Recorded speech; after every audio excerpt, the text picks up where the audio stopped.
Hello radiance, welcome back to the channel. तो आज किस वीडियो में हम पढ़ने वाले हैं क्लास 10 आईसीएसई बोर्ड का एक्सरसाइज फर्स्ट का क्वेश्चन नंबर 4। क्वेश्चन नंबर 4 यहाँ पर क्या कह रहा है कि a shopkeeper buys an article from a wholesaler for 20,000 rupees. यानी कोई शॉपकीपर है जिसने एक आर्टिकल को होलसेलर से 20,000 रुपीज पर खरीदा है। ठीक है, 20,000 शॉपकीपर ने होलसेलर से 20,000 रुपीज पर कोई आर्टिकल्स खरीदा है। ठीक है, and it sell to consumer at 10% profit, और उसी को उसने 10% के प्रॉफिट के साथ कंज्यूमर को सेल कर दिया है। ठीक है, अब सवाल आगे क्या कह रहा है, find the rate of GST it 12%। Sorry, क्या कह रहा है कि if the rate of GST 12%, find the tax liability of shopkeeper. ठीक है, यहाँ पर हमें टैक्स लायबिलिटी ऑफ शॉपकीपर का निकालना है।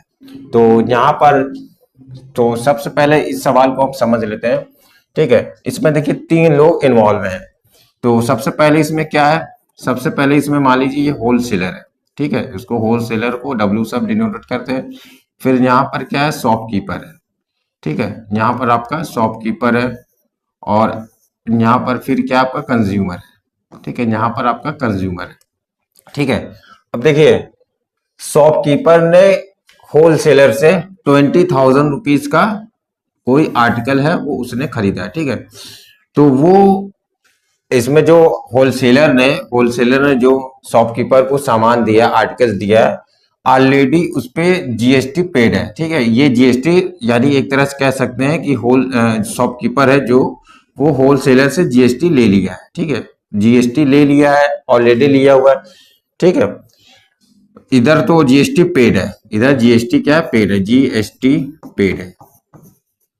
ठीक है, अब ये जो शॉपकीपर है जो कंज्यूमर को बेचेगा और जो प्रॉफिट कमाएगा वो उसी पर जीएसटी पेड करेगा। ठीक है, यानी होलसेलर से जो उसने सामान लिया था तो उस पर ऑलरेडी जीएसटी उसने दे दिया है, शॉपकीपर ने होलसेलर को जीएसटी दे दिया है। अब जो शॉपकीपर कंज्यूमर को बेचेगा उस पर वो जितना प्रॉफिट कमाएगा उसी पर ही तो उसको जीएसटी पे करना है। ठीक है, तो चलिए हम इसी को कर लेते हैं। तो यहाँ पर सबसे पहले हम लिख लेते हैं सेलिंग प्राइस। ठीक है, तो सेलिंग प्राइस जो हो जाएगा वो क्या हो जाएगा, कॉस्ट प्राइस प्लस में क्या हो जाएगा, 10% प्रॉफिट। ठीक है, 10% प्रॉफिट यहाँ पर हो जाएगा, प्रॉफिट।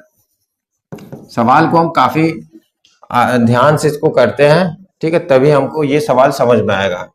तो अब यहाँ पर देखिए कॉस्ट प्राइस क्या है आपका, 20,000 रुपीज है आपका इसका कॉस्ट प्राइस। ठीक है, 20,000 रुपीज कॉस्ट प्राइस है, प्लस प्रॉफिट इसी पर कितना है, 10% का प्रॉफिट है। तो 20,000 मल्टीप्लाइड बाई 10/100, इसको फ्रैक्शन में बदल लेंगे, 2 जीरो से 2 जीरो कट गया। ठीक है, यानी देखिए 20,000 रुपीज प्लस ये कितना आ जाएगा आपका 2,000 रुपीज। ठीक है, तो इसका जो सेलिंग प्राइस निकलेगा वो कितना हो जाएगा, ये हो जाएगा आपका 2 3 जीरो यहाँ पर हो जाएगा 2 2 हो जाएगा। ठीक है, यानी 22,200 रुपए क्या आ जाएगा, इसका सेलिंग प्राइस हो जाएगा। सेलिंग प्राइस 22,200 रुपए। ठीक है, अब देखिए जो कंज्यूमर है यानी जो शॉपकीपर है वो उसे 2,000 रुपए का प्रॉफिट हुआ है। ठीक है, 2,000 रुपए का 2,000 रुपीज का उसको क्या हुआ, प्रॉफिट हुआ है, प्रॉफिट हुआ है। ठीक है, प्रॉफिट, और इसी पर ही वो जीएसटी पेड करेगा। ठीक है, तो ये 12,000 पे जीएसटी, 22,000 पे जीएसटी पेड नहीं करेगा। ये जो जीएसटी पेड करेगा फायदे पर, जहां पर जीएसटी पेड करेगा, क्योंकि उसने ऑलरेडी जो 20,000 रुपए का जो आर्टिकल दिया था होलसेलर से उस पर उसने वो पेड कर दिया हुआ। ठीक है, तो यहाँ पर ये जो liability, tax liability of shopkeeper जो निकलेगा, यानी शॉपकीपर ने कितना टैक्स पेड किया है वो यहाँ पर हम निकाल लेते हैं। ठीक है, तो यहाँ पर लिख लेते हैं हम tax liability, tax liability, liability, tax liability of shopkeeper. ठीक है, ऑफ शॉपकीपर यहाँ पर लिख लेते हैं शॉपकीपर,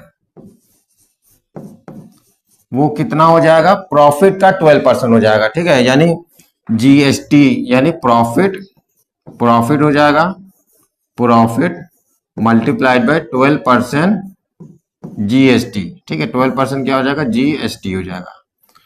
तो प्रॉफिट कितना हुआ है देखिए, प्रॉफिट हुआ है आपका 2000 रुपीज का प्रॉफिट हुआ है, ये आपका प्रॉफिट हुआ है। तो 2000 रुपीज मल्टीप्लाइड बाय 12% जीएसटी, ठीक है, 2 जीरो से 2 जीरो यहाँ पर कट गया, तो ये कितना हो जाएगा, 12 टू जा 24, यानी वो इतना ही वो जीएसटी पेड करेगा, यानी 240 रुपया ही जीएसटी पेड करेगा।